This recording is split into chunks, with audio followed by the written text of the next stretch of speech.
Après avoir rapidement évoqué le cas de Fatima, ainsi que la théorie du système d'apprentissage, je vais interpeller Daniel Robin sur les sujets que sont la rétro-ingénierie et l'un de ses thèmes de prédilection qui est le transhumanisme.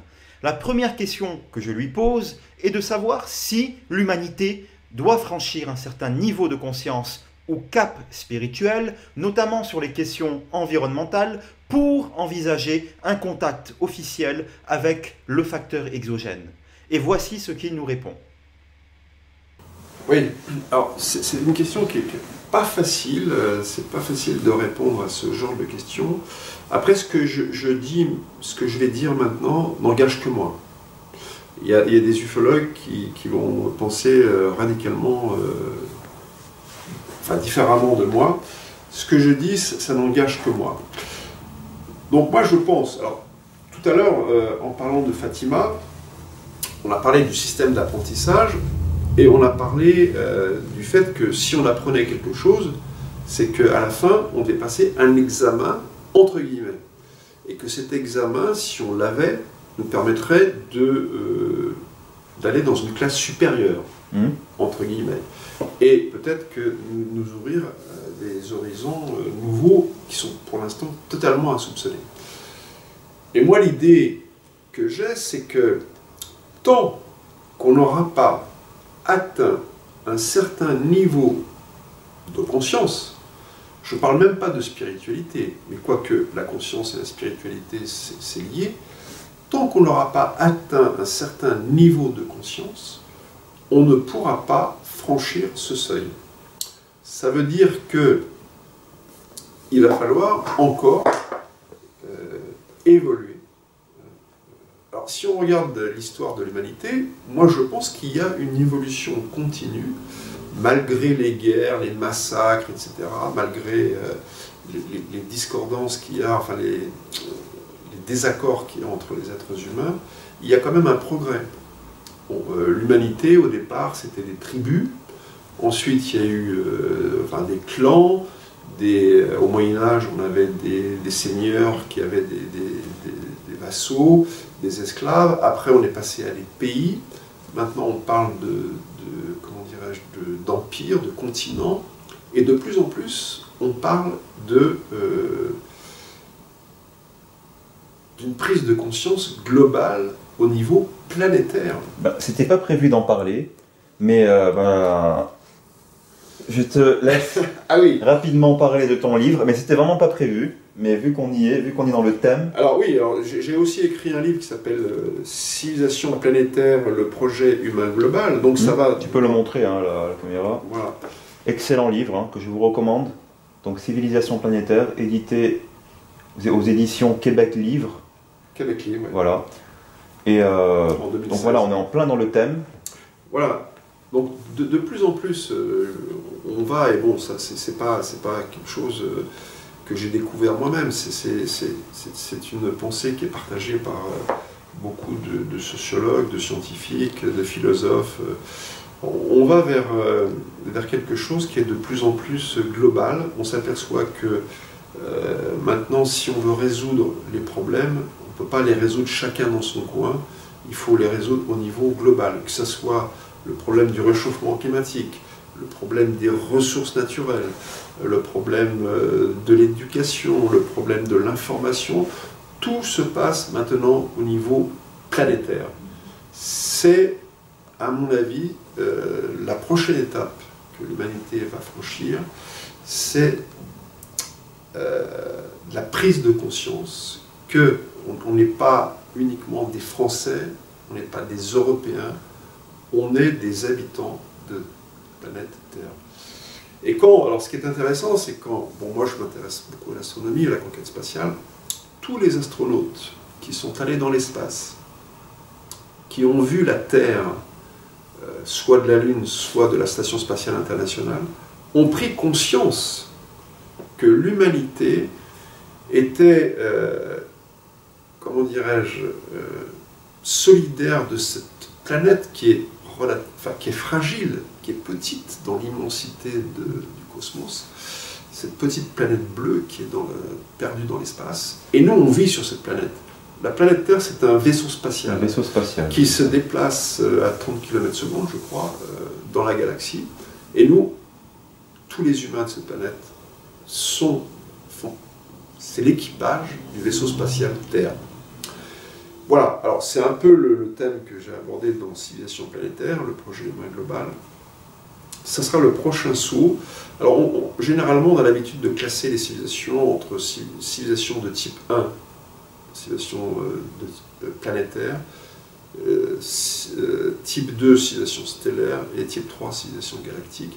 Et on peut rajouter le type 0 dans la classification de Kardashev et Edison. Donc c'est des civilisations protoplanétaires, c'est toutes les civilisations qui sont apparues sur notre planète depuis que l'humanité existe, hein, les Sumériens, les Grecs, les Romains, les Égyptiens, c'est des civilisations de type 0. Et là, on approche d'une civilisation planétaire de type 1, civilisation globale. Et donc, moi je pense que le système d'apprentissage nous incite aussi à penser en termes de planète, d'êtres humains, d'habitants de l'univers et de la galaxie. Et tant qu'on n'aura pas atteint ce niveau de conscience planétaire, globale, lorsqu'on n'aura pas atteint ce niveau de conception de l'humanité unie, quel que soit, si tu veux, le pays où on habite ou l'ethnie à laquelle on appartient, on est tous des êtres humains. Et il faut qu'on arrive à cette conscience planétaire. Et là, peut-être que ces entités exogènes nous dévoileront peut-être certaines choses concernant d'autres galaxies peuplant, enfin d'autres intelligences peuplant la galaxie. Je lui demande également si, suite à des crashs, des vaisseaux avaient pu, selon lui, être récupérés et faire l'objet de rétro-ingénierie. Effectivement, bon, maintenant, il y a des chercheurs qui ont fait des études absolument passionnantes. Je pense notamment à un chercheur français qui s'appelle Gildas Bourdet. Il y a aussi un chercheur américain qui s'appelle Stanton Freeman, qui ont fait des recherches sur Roswell, le crash Roswell. C'est pas le seul crash qu'il y aurait eu. Il y aurait eu aussi un crash à Aztec, dans le désert du Nouveau-Mexique. Il y a aussi le livre controversé du colonel Corso, qui est aujourd'hui disparu, qui s'appelle Le jour d'après, où il parle, je veux dire, c'était quand même un responsable de la recherche et développement au sein de l'armée américaine, c'est pas n'importe qui, le colonel Corso. Et donc, qui explique très bien qu'il y a eu un crash à Roswell, que l'engin qui a été récupéré a été démonté, et que les scientifiques de l'époque ont essayé de comprendre comment fonctionnait cet engin. Donc ils ont récupéré dans cet engin des matériaux, ils auraient récupéré aussi des fibres, ils auraient récupéré aussi des galettes de silicium, et tout ça, si tu veux, aurait servi après pour inventer, par exemple, la fibre optique, les circuits intégrés, voilà, les circuits intégrés de nos ordinateurs, enfin, tout un ensemble de technologies qu'on n'aurait pas eu s'il n'y avait pas eu le crash de Roswell. Alors, moi je te dis, j'ai tendance à penser qu'il y a bien eu un crash à Roswell. Il y a tellement de preuves à l'appui, tellement de témoins, que moi je pense que c'est réel. On peut supposer aujourd'hui qu'il existe un groupe occulte qui a pu exploiter et développer dans l'ombre une certaine technologie au point même d'en tirer des inventions. Ce groupe bénéficierait de l'appui logistique des autorités américaines qui ont tout intérêt à sous-traiter ce type de contrat avec le privé, et cela afin d'éviter les éventuelles fuites et scandales. Car vous savez bien qu'aux États-Unis, tout ce qui relève des entreprises privées ne regarde en aucun cas la population. Daniel parle même, dans son excellent ouvrage sur les mutilations animales, de l'humanité du dehors. Et voici ce qu'il nous explique à ce sujet. Alors ce livre est né, en fait, j'ai eu la chance d'avoir entre mes mains un document qui est un rapport qui a été produit par une association qui est aujourd'hui dissoute, qui s'appelle le NIDS, N-I-D-S. Cette association avait été créée par un milliardaire américain. Robert Bigelow. Exactement, Robert Bigelow. Et cette association regroupait des chercheurs de très haut niveau, dont faisait partie Jacques Vallée. Et le NIDS a consacré une étude aux mutilations animales. J'ai pu avoir entre les mains ce document du NIDS grâce à M. Jacques Icozan, qui est le coordinateur de l'Académie d'ufologie, qui regroupe des ufologues quand même de renom. Et donc ce document arrive à la conclusion que le phénomène des mutilations animales, donc, qui a sévi aux États-Unis dans les années 80, qui aurait fait plusieurs dizaines de milliers de victimes de bovins, de têtes de bétail, donc pourrait avoir pour origine les extraterrestres. D'accord. Moi, j'ai eu ce... Donc c'est le rapport qui le dit, ça. C'est le rapport qui le dit. C'est une conclusion. D'accord. Mais ce n'est pas une conclusion qui est présentée comme étant absolument irréfutable. Et c'est les conclusions, c'est la conclusion à laquelle sont parvenus les chercheurs, dont Jacques Vallée, qui ont fait une étude quand même assez approfondie sur les mutilations animales. Or, moi, si tu veux, j'ai repris complètement le dossier des mutilations animales. Alors, il n'y a pas beaucoup d'auteurs en France qui ont publié sur ce sujet. Il y a Jean Sider, dans son livre Ultratop secret, qui consacre plusieurs chapitres à ça. Jacques Vallée, dans un livre qui s'appelle La Grande Manipulation, où il parle beaucoup des mutilations animales. Il y a Michel Granger, qui a écrit un livre de référence qui s'appelle Mutilation animale, un livre qui était publié chez Albin Michel, qui a fait une étude très exhaustive de toutes les mutilations animales.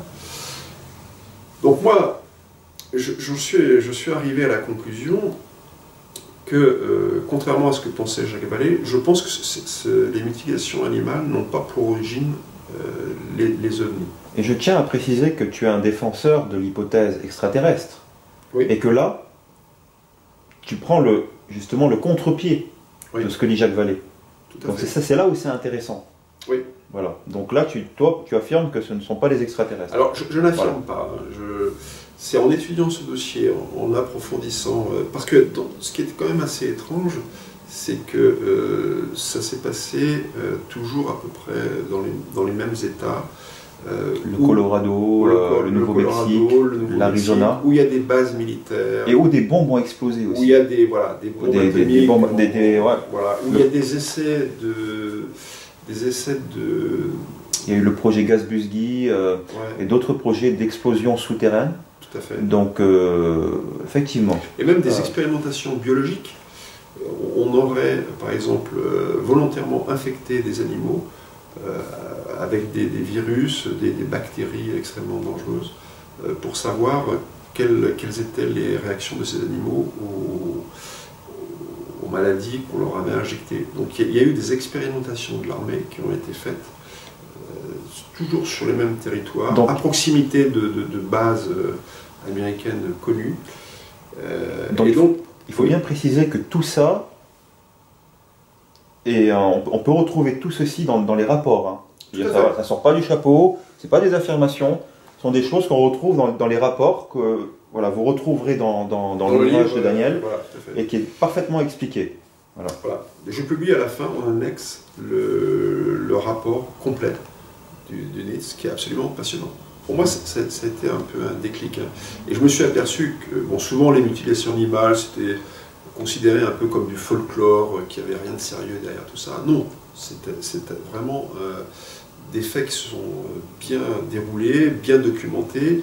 Et si le NID a fait un rapport là-dessus, c'est que c'est un sachant qu'ils n'ont jamais trouvé de coupable. Hein. Le FBI a enquêté sur des milliers de cas.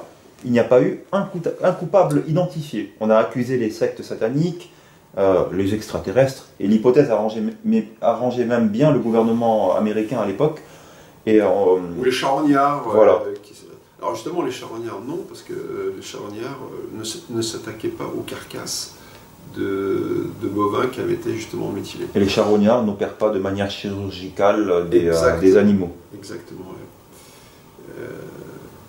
Donc, voilà, donc toi tu émets l'hypothèse qu'une humanité justement alors oui, alors ça, dans mon livre, je vais très loin, parce qu'en fait, je pense qu'à un moment donné,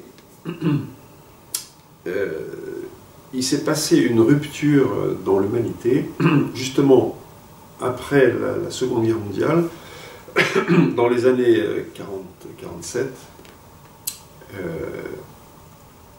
s'est mis en place ce qu'on appelle le complexe militaro-industriel américain. C'est-à-dire qu'à cette époque-là, et il y a le président Eisenhower qui fait justement un discours dans lequel il dit officiellement à la télévision: méfiez-vous du complexe militaro-industriel. Ce qui veut dire que c'est mis en place aux États-Unis, après la guerre, une espèce de machine gigantesque, bénéficiant de budgets énormes. Alors des budgets officiels et des budgets non officiels, ce qu'on appelle des projets noirs. Des projets noirs, et qui ont pu développer tout un ensemble de technologies, issues aussi de la rétro-ingénierie, donc de ce qu'on avait récupéré à partir des engins qui se sont écrasés à Roswell ou à Aztec. Et ils ont développé toute une technologie vraiment qui dépasse l'imagination. Et cette technologie, en fait, ils en ont distribué sur le marché que les miettes. Et ils ont gardé pour eux, si tu veux, le meilleur. Bon, après, les ordinateurs, les téléphones portables, les rayons laser, tout ça, c'est une technologie commerciale que ce complexe militaro-industriel a développé dans un but purement commercial. Mais ils n'ont pas livré, si tu veux, toute la technologie qu'ils avaient pour eux. Et alors, c'est là où, pour moi, si tu veux, l'humanité se serait divisée en deux branches. Il y aurait une humanité qui aurait bénéficié de la technologie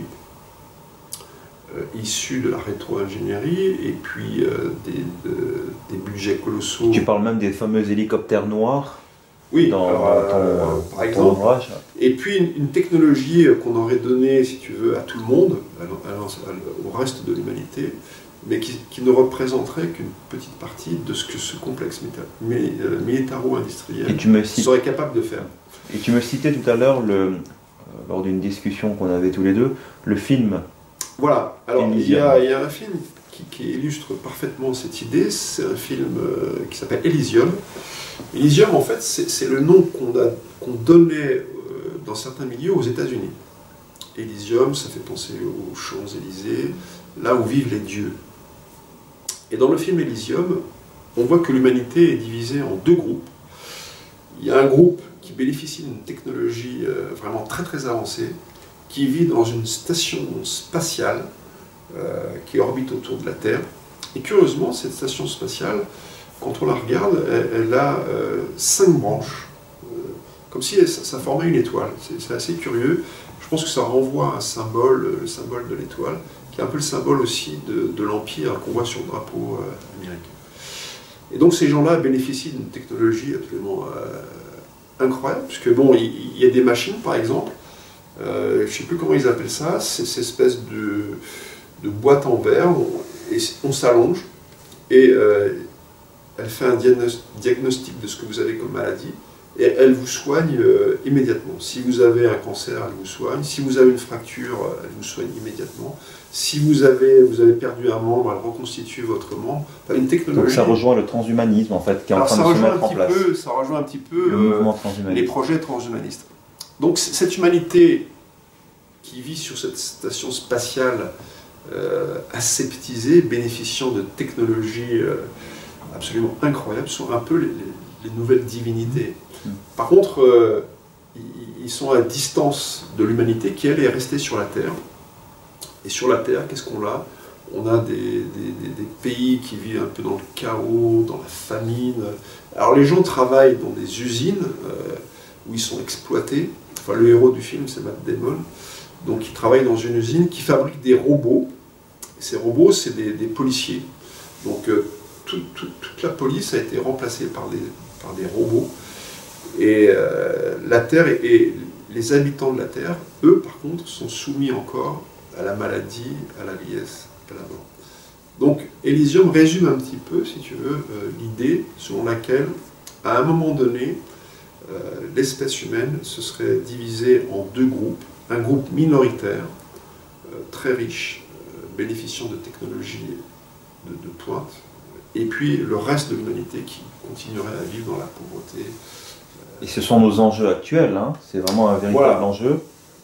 Alors ça rejoint un petit peu ce qui se passe actuellement.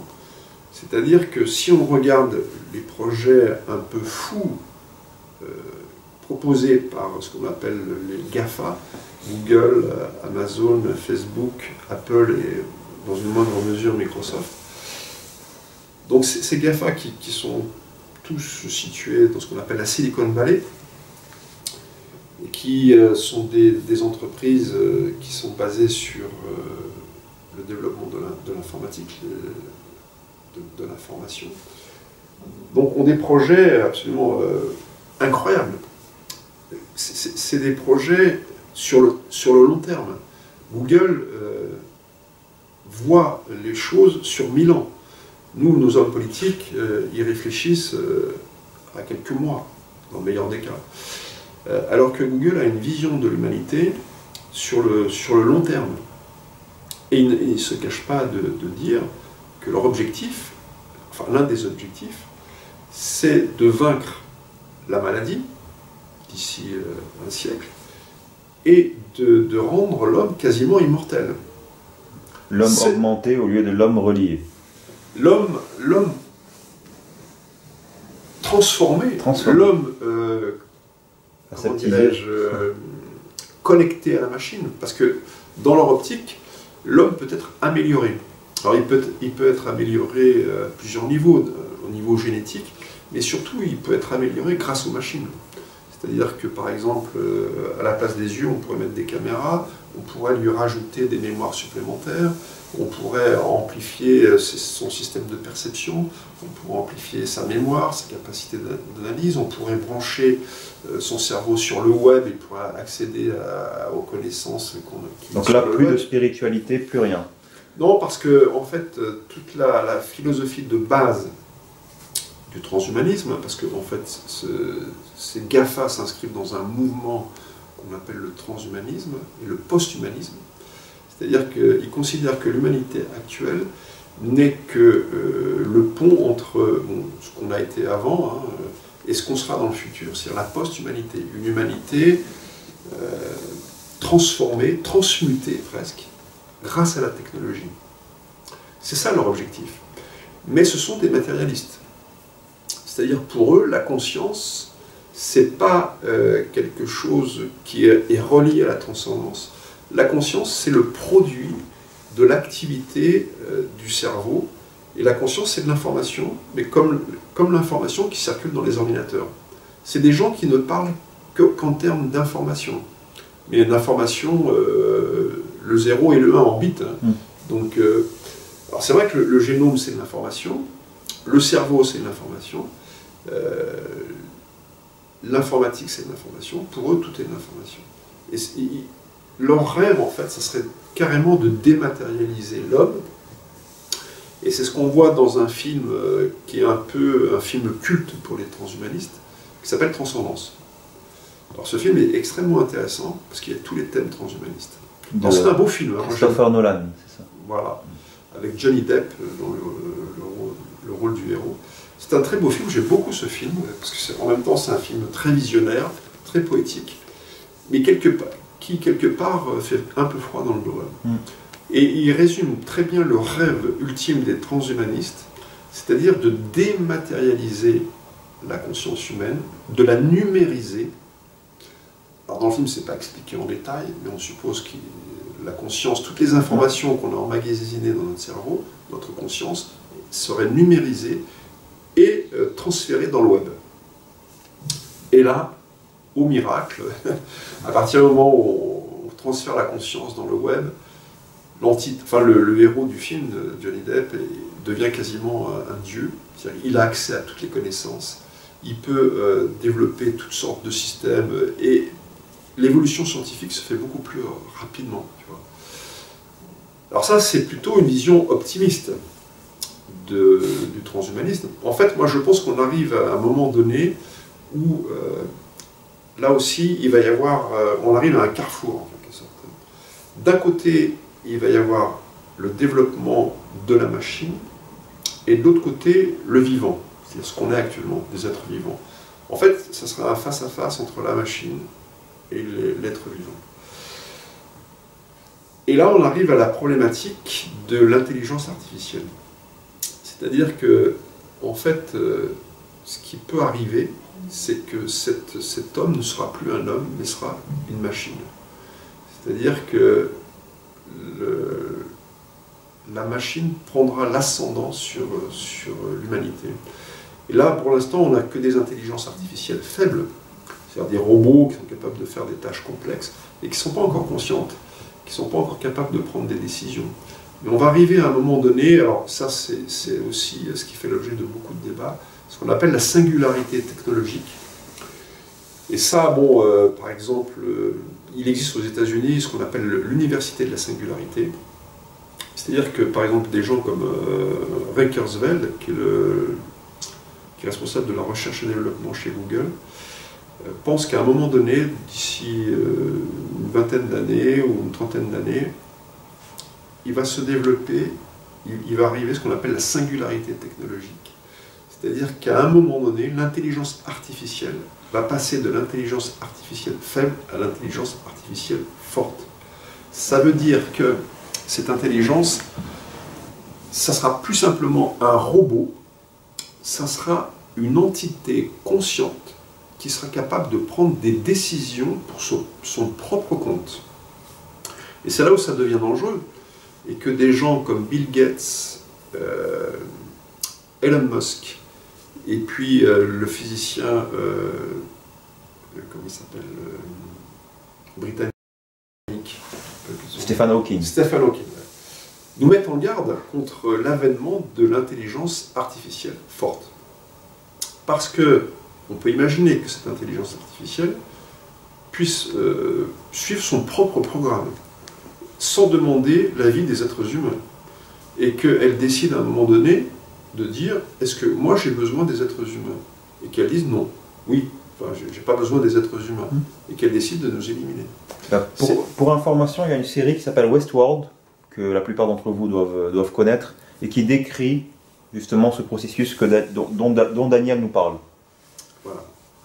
Alors, ça reste une possibilité. Moi, c'est pour ça que un des thèmes qui est abordé dans Vertical Project Media, c'est le transhumanisme, et de mettre en garde les gens, si tu veux, sur les idées propagées par ce mouvement, qui est un mouvement de pensée qui est puissant et qui a à sa disposition des moyens colossaux.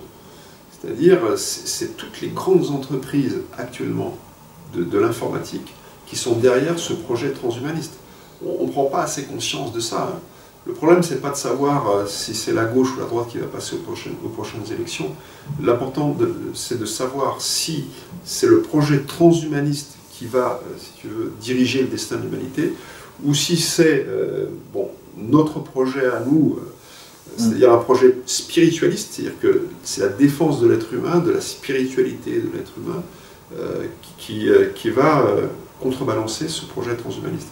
Là, on est actuellement face à cette alternative. Effectivement, pour revenir justement au sujet des ovnis, on se rend compte que finalement le phénomène ovni est intimement lié à la spiritualité. Et nous trace justement la voie de la spiritualité à travers notamment certaines rencontres approchées, à travers notamment le rapport à la conscience humaine. Il nous explique que notre conscience est non locale, que l'homme est capable de sortir de son corps. Aujourd'hui, bon, des études qui le prouvent. On a des expériences comme celle des expériences de mort imminente.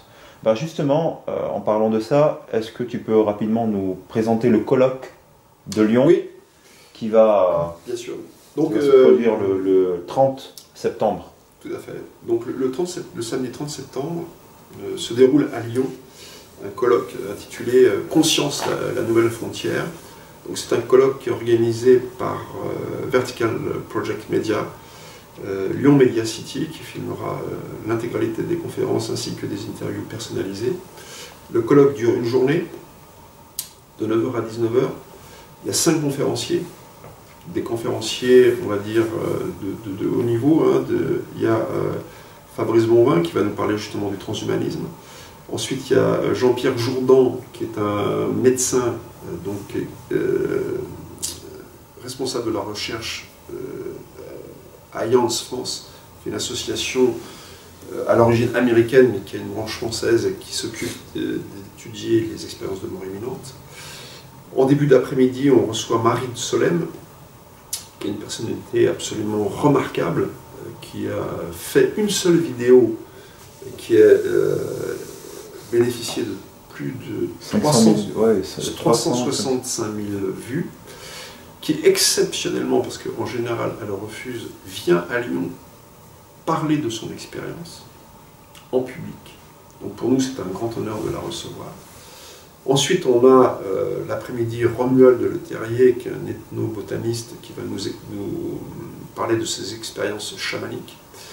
Et enfin on a Philippe Guillemont, qui va nous parler donc de la physique de la conscience, puisqu'il a écrit un livre qui s'appelle justement La physique de la conscience.